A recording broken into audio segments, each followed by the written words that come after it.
साल 1963 इजराइल के तेल अवीव की एक सुबह मोसाद के चीफ मेर आमेत और इजराइल एयरफोर्स चीफ एजेर वाइजमैन हमेशा की तरह साथ में नाश्ता कर रहे थे। दोनों पुराने दोस्त थे और अक्सर ऐसे ही साथ में ब्रेकफास्ट करते रहते थे। बातों ही बातों में आमेत ने वाइजमैन से मजाकी अंदाज में पूछा, मोसाद आपकी एयरफोर्स के लिए क्या कर सकती है? हर कोई मुझसे कुछ न कुछ मांगता है, लेकिन आपने कभी कुछ नहीं मांगा। वाइजमैन मुस्कुराए और बोले, मैं इसलिए कुछ नहीं मांगता क्योंकि मुझे पता है जो मुझे चाहिए वो तुम नहीं दे सकते। मोसाद चीफ मेर आमेत थोड़े हैरान हुए और बोले, मांगने में क्या हर्ज है, हो सकता है मैं वो चीज दे ही दूं।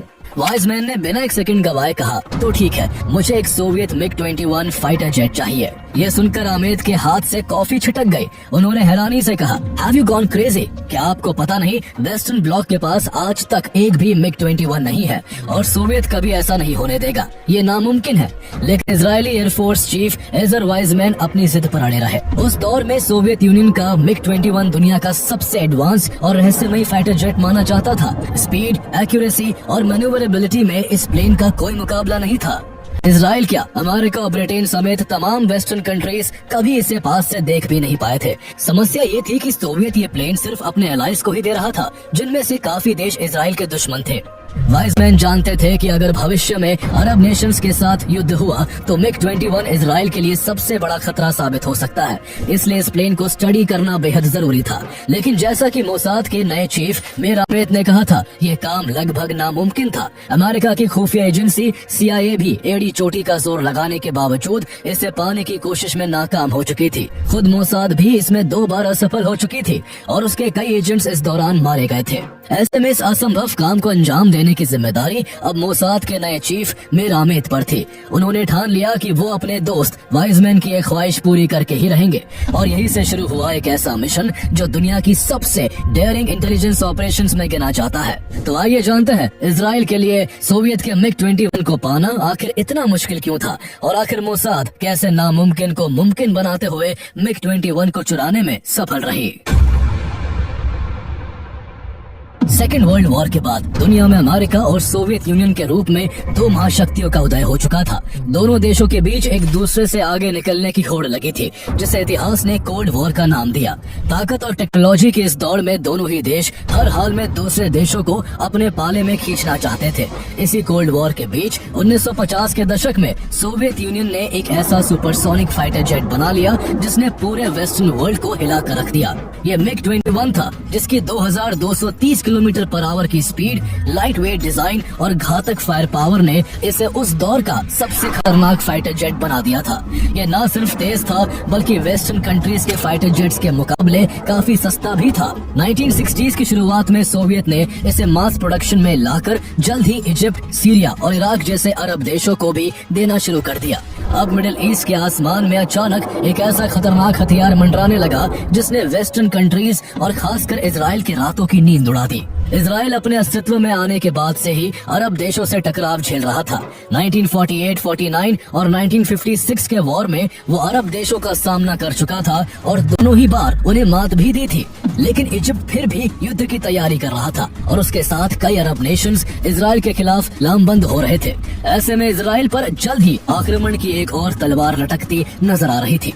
सबसे बड़ी बात यह थी कि अब उनके हाथ में MiG-21 था, जो इजराइल के लिए एक बहुत बड़ी मुसीबत बन सकता था। इजराइल जानता था कि आने वाले युद्ध में अगर MiG-21 का सामना करना पड़ा तो उसे काउंटर करने का उनके पास कोई तरीका नहीं है। ऐसे में इजराइल किसी भी तरह इस जेट को हासिल करना चाहता था ताकि इसकी खूबियों और खामियों, उसके रेडार सिस्टम और उसकी हर छोटी बड़ी डिटेल समझी जा सके, जिसके चलते वो किसी भी युद्ध की स्थिति में हमेशा की तरह अरब देशों से एक कदम आगे रह सके। लेकिन ये काम बिल्कुल भी आसान नहीं था। सोवियत यूनियन किसी भी हालत में अपने इस फाइटर जेट की टेक्नोलॉजी को वेस्टर्न ब्लॉक तक नहीं पहुंचने देना चाहता था। इसी वजह से उसने अरब देशों को सप्लाई करते वक्त ये शर्त रखी थी कि भले ही MiG-21 पर मालिकाना हक उनका होगा और वो उनकी धरती पर रहेगा, लेकिन उन जेट्स की सुरक्षा और रखरखाव की जिम्मेदारी हमेशा सोवियत ऑफिशियल्स की होगी। इसके अलावा सोवियत एडवाइजर्स ने ये हिदायत भी दे रखी थी कि कभी भी MiG-21 के फ्यूल टैंक्स फुल ना किए जाए ताकि किसी भी कंडीशन में उसे उड़ाकर वेस्टर्न कंट्री और इजराइल तक ना ले जाया जा सके। ऐसी सिक्योरिटी के बीच इजराइल के लिए इस प्लेन को हासिल करना लगभग नामुमकिन था। लेकिन मिशन इम्पॉसिबल होने के बाद भी इजराइल इसे पाने की कोशिश जरूर करना चाहता चाहता था, क्योंकि उसके पास दुनिया की सबसे बेहतरीन खुफिया एजेंसियों में से एक मोसाद थी। इजरायली इंटेलिजेंस एजेंसी मोसाद अतीत में ऐसे डेयरिंग ऑपरेशंस को अंजाम दे चुकी थी जो नामुमकिन नजर आते थे और जिन्हें सुनकर लोग दांतों तले उंगलियां दबा लेते थे। मोसाद की इसी साख ने इजरायली गवर्नमेंट को भरोसा दिलाया कि चाहे रास्ता कितना भी खतरनाक क्यों ना हो, चाहे हालात कितने भी मुश्किल क्यों ना हो, वो MiG-21 को हासिल कर सकते हैं। इसी यकीन के साथ साल 1962 में मोसाद ने पहली बार MiG-21 को हासिल करने का मिशन लॉन्च किया। ये पहला मिशन मोसाद इजिप्ट में करता है, जिसके पास सोवियत के ये MiG-21 फाइटर जेट्स थे। इस मिशन का जिम्मा मोसाद एजेंट जीन थॉमस को सौंपा जाता है, जो अपने पिता और कुछ और एजेंट्स के साथ मिलकर इसे आगे बढ़ाते हैं। प्लान ये था कि उन्हें इजिप्शियन एयरफोर्स का एक ऐसा पायलट ढूंढना है जो $1 मिलियन की रिश्वत लेकर MiG-21 को उड़ाकर इजराइल ले आए। इसके लिए थॉमस और उनकी टीम गुपचुप तरीके से इजिप्ट पहुंच जाते हैं। वहां उनकी नजर एक फाइटर पायलट अदीब हन्ना पर पड़ती है। वो पहले हन्ना से दोस्ती करते हैं, उसका भरोसा जीतते हैं और फिर उसे अपना ऑफर दे देते हैं। लेकिन अदीब हन्ना एक कट्टर देशभक्त था, इसलिए उसे अपने दुश्मनों को खत्म करने का एक अच्छा मौका नजर आया। उसने इस डील को मानने का नाटक किया, मगर सीक्रेटली मोसाद एजेंट्स की सारी डिटेल इजिप्शियन अथॉरिटीज तक पहुंचा दी। इसका नतीजा ये हुआ कि जीन थॉमस, उनके पिता और 3 साथी एजेंट्स तुरंत अरेस्ट कर लिए जाते हैं और दिसंबर 1962 में जीन थॉमस और उसके पिता को भरे बाजार में बीच चौराहे पर फांसी पर लटका दिया जाता है। बाकी 3 एजेंटों को लंबी जेल की सजा सुनाई जाती है और इस तरह मोसाद का ये पहला मिशन बुरी तरह फेल हो जाता है। लेकिन इतनी बड़ी नाकामी के बावजूद मोसाद हार नहीं मानती है और कुछ ही समय बाद वो अपनी दूसरी कोशिश इराक में करती है। इस बार मोसाद के निशाने पर 2 इराकी पायलट्स होते हैं। मोसाद ने उन्हें अपने जाल में फंसाने की पूरी कोशिश की। शुरू में वो मान भी गए, लेकिन मिशन का टाइम आने पर वो दोनों मिशन से पीछे हट जाते हैं। अब मोसाद के सामने नई मुश्किल थी। उसे डर था कि कहीं ये दोनों पायलट्स इराकी अथॉरिटीज के सामने उनका प्लान एक्सपोज ना कर दे। इजिप्ट में वो पहले ही अपने साथियों को खो चुके थे। इस खतरे को देखते हुए मोसाद ने दोनों पायलट्स को खत्म कर दिया ताकि इराक में उनकी मौजूदगी का राज हमेशा के लिए दबा रहे। एक के बाद एक 2 नाकामी ने मोसाद और इजरायली गवर्नमेंट को अंदर तक झकझोर कर रख दिया। अब उन्हें कहीं से भी MiG-21 हासिल होता नजर नहीं आ रहा था। ये काम इतना मुश्किल था कि अमेरिका, जो खुद भी MiG-21 को पाने के लिए बेताब था, इसे पाने की हर कोशिश कर चुका था, लेकिन सब कोशिशें नाकाम साबित हुई। CIA का नेटवर्क भी इसमें उसकी कोई मदद नहीं कर सका। लेकिन इजराइल हार मानने को तैयार नहीं था। इस कहानी में असली मोड़ तब आता है जब 25 मार्च 1963 को मीर आमेद को मोसाद का नया चीफ बनाया जाता है। उनकी इजरायली एयरफोर्स के चीफ एजर वाइजमैन के साथ काफी अच्छी दोस्ती थी। एजर वाइजमैन हमेशा एक अलग ही ख्यालों में डूबे रहते थे। हर पल उनके दिमाग में MiG-21 घूमता रहता था, लेकिन वो अपनी चिंता को कभी भी अपने दोस्त मीर आमेद के सामने जाहिर नहीं करते थे। आखिर एक दिन उन्होंने अपनी चिंता आमेद के सामने रख दी। उन्होंने साफ कहा कि इजराइल को हर हाल में एक MiG-21 चाहिए। आमेद ने पहले इसे नामुमकिन बताया, लेकिन वाइजमैन अड़े रहे। उन्होंने कहा, आपको MiG-21 को पाने में कोई भी कसर नहीं छोड़नी चाहिए। मीर आमेद ने उसी पल ठान लिया कि चाहे कुछ भी हो जाए, वो MiG-21 को हासिल करके रहेंगे। उनके लिए अब MiG-21 सिर्फ एक फाइटर जेट नहीं रह गया था, बल्कि इजराइल की प्रतिष्ठा और मोसाद की साख का सवाल बन चुका था। मीर आमेद को ये बात अच्छी तरह से पता थी कि उनके लिए ये मिशन आसान नहीं होने वाला है, क्योंकि मोसाद को इस काम में पहले ही 2 बार नाकामी मिल चुकी थी। उन्होंने इसका जिम्मा इंटेलिजेंस ऑफिसर रिहाविया वर्दी को सौंपा, जो पहले भी MiG-21 को चुराने की कोशिश कर चुके थे। वर्दी काम संभालते ही सबसे पहले कुछ अरब देशों में अपने जासूस भेजते हैं। मिशन साफ था, उन्हें इन देशों में एक ऐसा पायलट ढूंढना था जो किसी भी शर्त पर इजराइल के लिए काम करने के लिए राजी हो जाए। मोसाद के जासूस काम में लग जाते हैं और कुछ समय बाद उन्हें योसेफ शेमेश नाम का एक शख्स मिलता है जो उनके काफी काम आ सकता था। योसेफ शेमेश इराक का रहने वाला था और एक यहूदी था। वो हमेशा से इजराइल के लिए कुछ करना चाहता था। योसेफ शेमेश की एक गर्लफ्रेंड थी जिसकी बहन की शादी एक क्रिश्चियन पायलट मुनीर रेदफा से हुई थी, जो इराक एयरफोर्स में MiG-21 उड़ाता था और अपने देश के बेहतरीन पायलट्स में गिना जाता था। लेकिन मुनीर रेदफा के दिल में इराक के लिए गहरी नाराजगी थी। इसकी वजह उसका धर्म था। वो क्रिश्चियन था और इराक एक मुस्लिम मेजोरिटी देश है, जिस वजह से इराकी अथॉरिटीज ने उसे साफ कह दिया था कि वो चाहे कितना भी अच्छा पायलट हो, उसे कभी भी प्रमोट करके स्क्वाड्रन लीडर नहीं बनाया जाएगा। उसके साथी ऑफिसर्स भी उसके क्रिश्चियन होने की वजह से उसको हमेशा शक की निगाहों से देखते थे।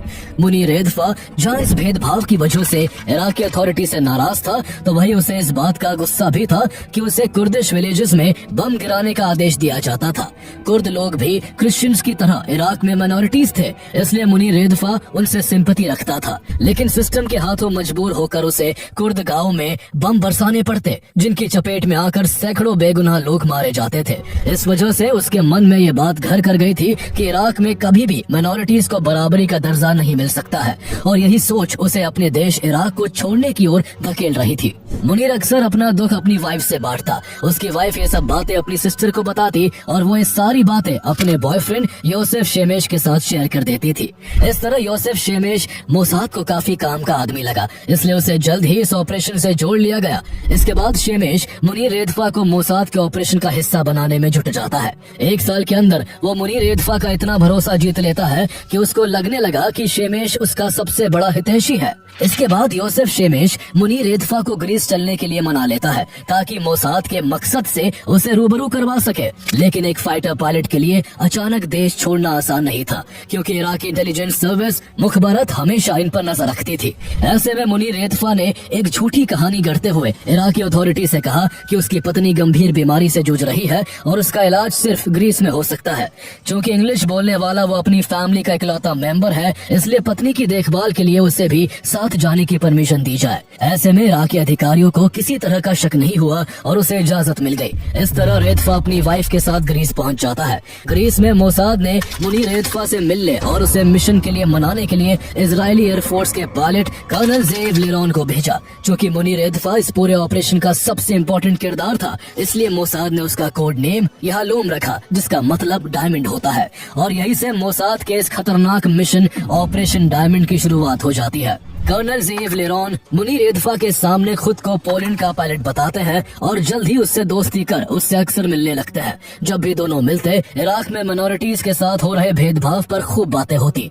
एक दिन रेदफा ने उनसे कहा, जब जब मुझे कुर्दिश विलेज पर बम बरसाने को कहा गया, जहाँ सिर्फ औरतें, बच्चे और बूढ़े बचे थे, तब तब मेरे दिल से आवाज आई कि मैं एक गलत देश का हिस्सा हूँ और मुझे इसे छोड़ देना चाहिए। लिरॉन ने सही मौका देखते हुए कहा, तुम अगर अपने फाइटर प्लेन के साथ किसी दिन इराक से बाहर चले आओ तो क्या होगा? रेदफा ने बिना 1 सेकंड की देरी किए जवाब दिया, वो मुझे मार डालेंगे। कुछ सेकंड का पॉज लेकर उसने आगे कहा, और अगर मैं बच भी निकला तो कोई भी देश मुझे शरण नहीं देगा। ये सुनकर लिरॉन ने कहा, एक देश है जो बाहें खोलकर तुम्हें गले लगाएगा, और वो देश है इजराइल।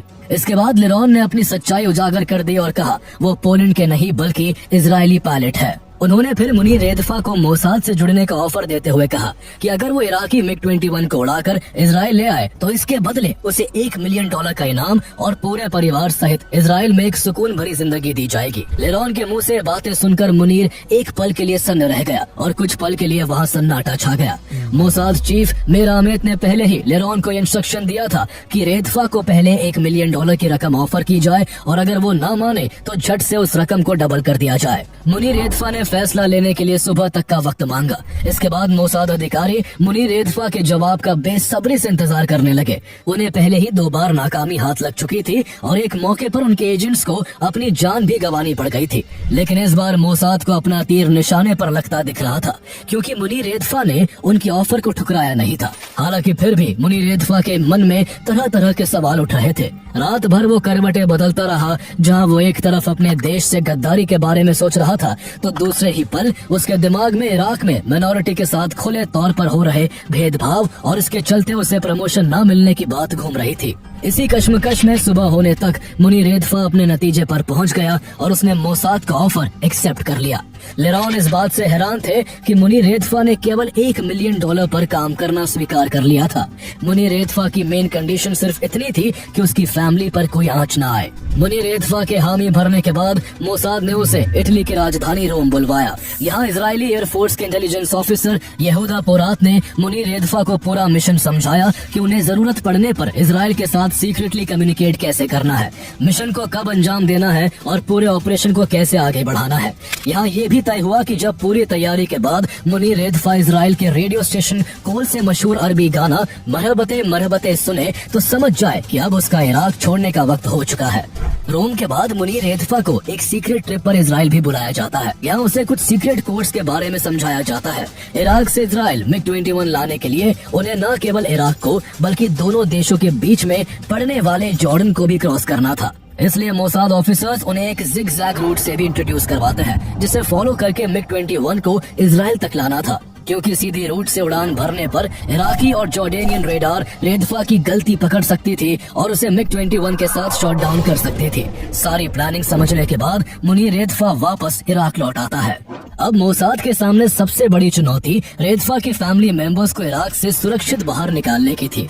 मुनीर की शर्तें सिर्फ अपने बीवी बच्चों और माँ बाप को बाहर निकालने की नहीं थी, बल्कि वो अपनी कई सिस्टर्स और ब्रदर्स इन लॉस को भी इराक से बाहर लाना चाहता था, ताकि उसके बाद उसके परिवार में किसी पर भी कोई आंच न आए। लेकिन एक साथ एक एयरफोर्स ऑफिसर के पूरे परिवार का इराक छोड़ना इराक इंटेलिजेंस सर्विस मुखबरत की नजर में शक पैदा कर सकता था। इसलिए सभी को अलग अलग बहाने से अलग अलग समय पर इराक से बाहर लाया जाता है। किसी को मेडिकल ट्रीटमेंट तो किसी को घूमने के बहाने से पहले किसी यूरोपियन कंट्री या फिर अमेरिका भेजा गया और फिर वहाँ से कुछ दिन बाद सभी को धीरे धीरे इजराइल लाया जाता है। इस वक्त तक मुनीर रेतफा ने अपने घर में किसी को भी नहीं बताया था कि आखिर वो क्यों सबको इराक से बाहर भेज रहा है। सभी को यही पता था कि वो सिर्फ कुछ दिन के लिए विदेश घूमने आए हैं। इसी वजह से इस दौरान एक बड़ा हंगामा हो गया। मुनीर रेतफा की वाइफ कैमिला और उसके दोनों बच्चों को जब इजराइल भेजने के लिए पहले इराक से एम्स्टर्डम और फिर वहां से पेरिस पहुंचाया गया, तो उसकी मुलाकात इजरायली पायलट कर्नल ज़ीव लेरॉन से होती है, जो इस पूरे ऑपरेशन की मॉनिटरिंग कर रहे थे। मुनीर की वाइफ कैमिला को भी अब तक पता नहीं था कि उसका पति इजराइल से हाथ मिला चुका है। लेकिन इजराइल उड़ान भरने से पहले कर्नल ज़ीव लेरॉन ने मुनीर रेतफा की पत्नी के सामने पूरी सच्चाई खोल दी। कैमिला को एक बार के लिए विश्वास नहीं हुआ, लेकिन जब उसे यकीन हो गया कि उसका पति इजराइल के लिए काम कर रहा है, तो उसका गुस्सा 7वें आसमान पर पहुंच गया। वो इजरायली अधिकारी के सामने रोने चिल्लाने लगती है और कहती है, मेरा पति गद्दार है, ये बात जब मेरे भाइयों को पता चलेगी तो वो मुझे भी मार डालेंगे। कैमिला ने एक बार तो इराकी एम्बेसी से कनेक्ट करने और अपने पति का सारा प्लान बताने की धमकी भी दी, लेकिन उसे इजरायली ऑफिसर्स ने ये कहकर शांत किया कि उसके ऐसा करने पर इराक उसके पति को फांसी के फंदे से लटका देगा। इस तरह जैसे तैसे बारी बारी से मुनीर रेतफा की बीवी, बच्चे, माँ बाप और उसके सभी रिलेटिव्स को सेफली इजराइल पहुंचा दिया गया। मुनीर रेतफा की सभी डिमांड पूरी कर दी गई थी और अब बस ऑपरेशन डायमंड को अंजाम देने का इंतजार था। अगस्त 1966 की शुरुआत में इजरायली रेडियो स्टेशन पर मरहबते मरहबते ट्यून बजती है, जिससे ये साफ हो गया कि मुनीर रेतफा का MiG-21 के साथ इराक छोड़ने का समय अब आ चुका है। इस दौरान सबसे बड़ी समस्या फ्यूल की थी। इराक से इजराइल की दूरी 900 किलोमीटर है और सोवियत एडवाइजर्स की सलाह पर इराकी ग्राउंड स्टाफ कभी भी MiG-21 का फ्यूल टैंक फुल नहीं करते थे। हालांकि मुनीर रेतफा ने कई बार देखा था कि इराकी ग्राउंड स्टाफ इस रूल से चिढ़ जाते थे। उन्हें गुस्सा आता था कि अपने देश के पायलट से ज्यादा उन्हें सोवियत एडवाइजर्स की सुननी पड़ती है। मुनीर उनकी इसी बात को ध्यान में रखकर अपना खेल खेलता है। जब भी इराकी ग्राउंड स्टाफ उसके प्लेन में फ्यूल कम डालते तो वो उन्हें ताना मारते हुए कहता, क्या तुम अपने पायलट्स की परवाह नहीं करते?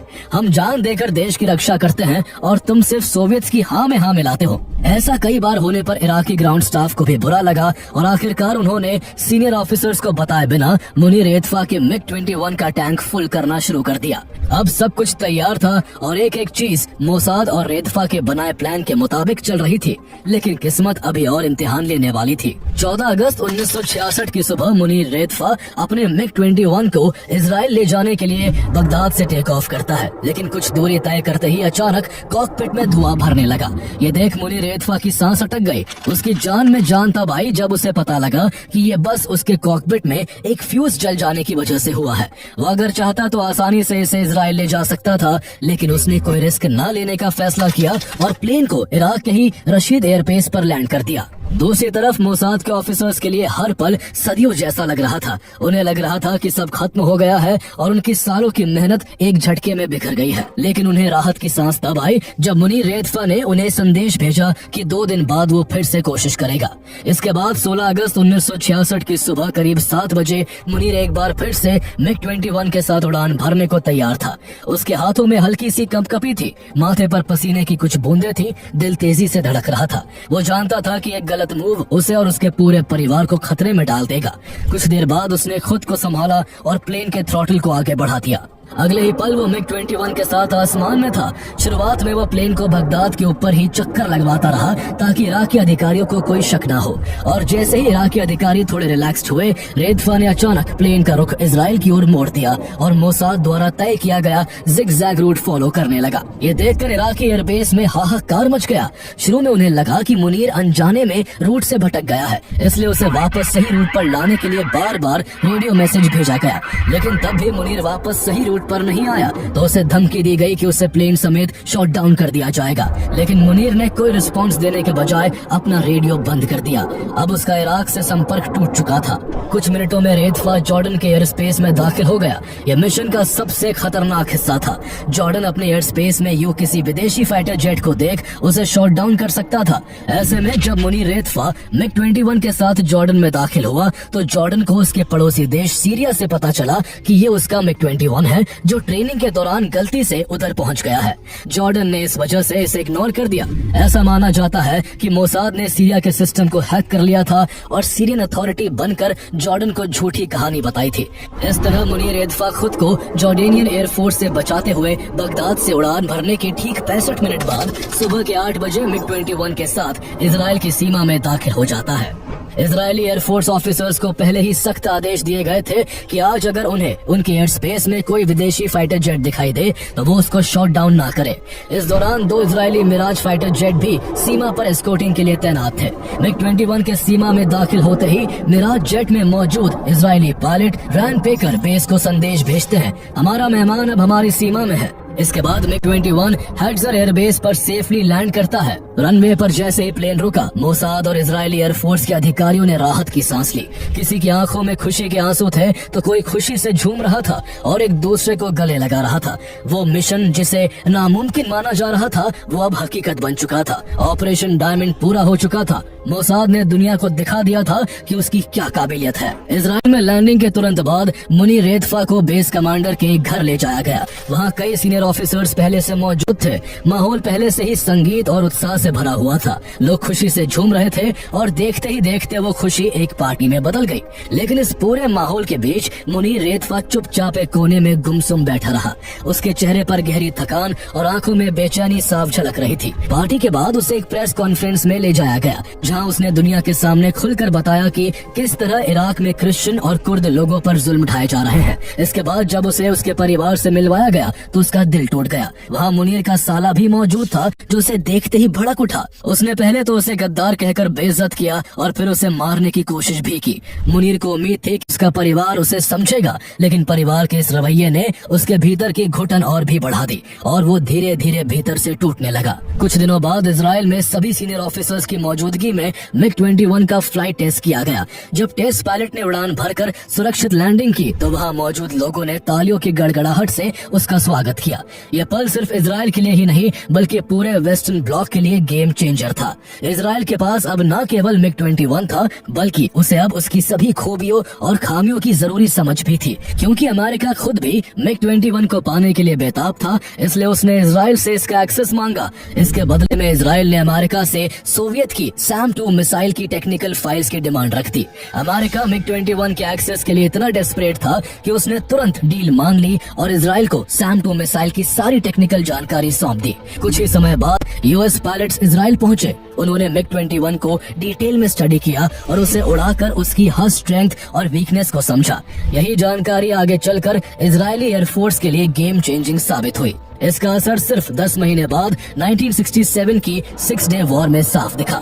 युद्ध के पहले ही दिन इजराइल ने पूरी अरब एयरफोर्स को तहस नहस कर दिया और बिना अपना कोई फाइटर प्लेन गवाए इजराइल ने सीरिया के 6 मिग 21 को आसमान से मार गिराया। ये सब इस वजह से पॉसिबल हुआ क्योंकि अब इजराइल मिग 21 की हर ताकत और हर कमजोरी को जान चुका था।